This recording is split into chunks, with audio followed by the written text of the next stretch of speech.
Quando Lamarck trouxe o seu exemplo, que é ridicularizado hoje, da girafa, que tem um pescoço muito comprido, pois ao longo das gerações o pescoço foi se alongando até alcançar uma determinada altura para comer as folhas de algumas árvores muito altas, Darwin traz o exemplo do urso polar, que de tanto nadar de boca aberta nas águas geladas, transformava-se aos poucos em baleia.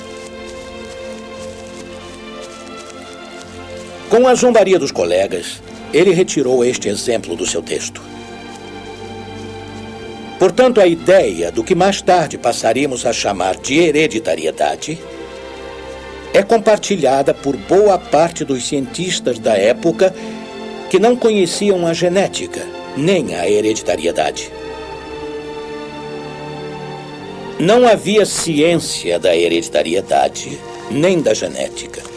Mas o que diferencia as obras de Lamarck e de Darwin é que, além da afirmação da evolução, há um sistema racional de explicação do mecanismo da evolução. Claro que os animais se transformam, mas como eles se transformam?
Setembro de 1835, Ilha James, arquipélago de Galápagos.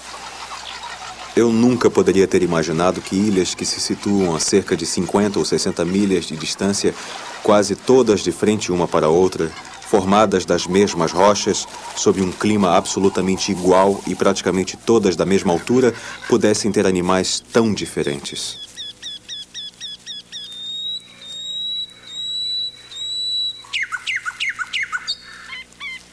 Darwin compara espécies de pássaros, fica impressionado com a incrível variação das plantas e animais de uma ilha para outra.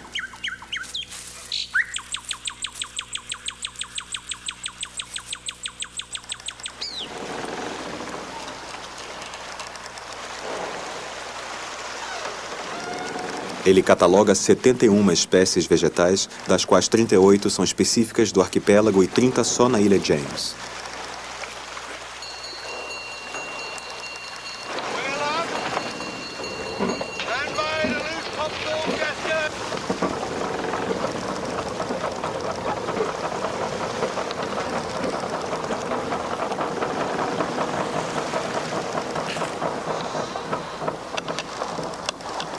Da mesma forma que durante o seu crescimento, os brotos produzem outros brotos que espalham galhos por todos os lados que sufocam e ultrapassam os galhos mais fracos, creio que a geração agiu do mesmo modo para a grande árvore da vida, cujos galhos mortos e quebrados foram abafados nas camadas da crosta terrestre, enquanto as magníficas ramificações vivas e sempre renovadas cobriam a superfície.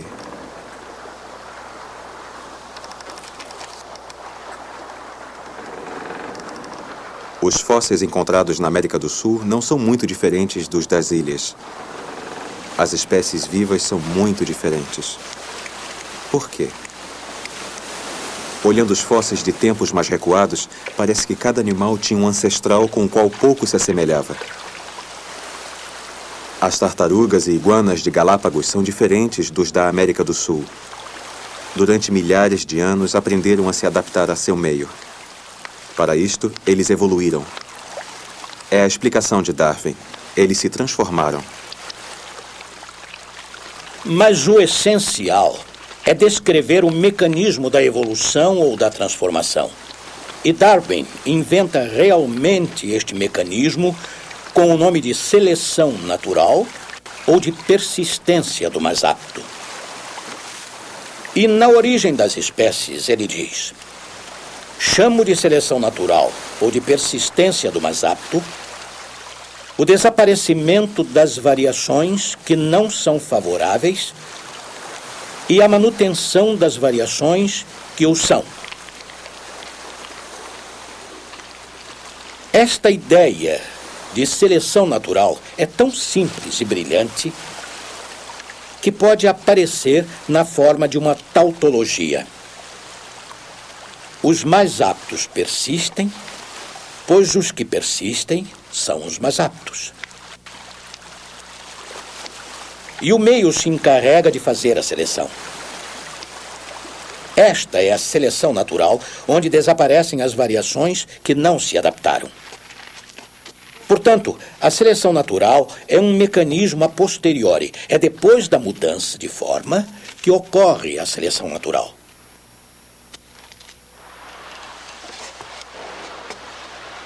Muitos naturalistas fizeram viagens como esta para Galápagos e fizeram observações muito parecidas com as de Darwin. O que diferencia Darwin de todos os outros não é o fato de ter feito a viagem, pois quase todos a fizeram. Também não é o fato de ele ter observado de perto determinados casos, e sim que a partir de tal animal em Galápagos, ou de tal organismo vivo e suas variações, ele tenha pensado em um sistema explicativo racional que é o da mutação e seleção, ou seja, a transformação e a seleção natural. Foi o que fez Darwin ser Darwin. Mas agora toda a questão é saber como é feita essa transformação. Neste ponto, existem apenas duas respostas. Uma é lamarckiana. É o meio que se encarrega da transformação. Em relação a isso, Darwin é tão lamarckiano quanto o próprio Lamarck. Mas há uma segunda possibilidade que parece ter sido confirmada pela ciência contemporânea, que é o acaso.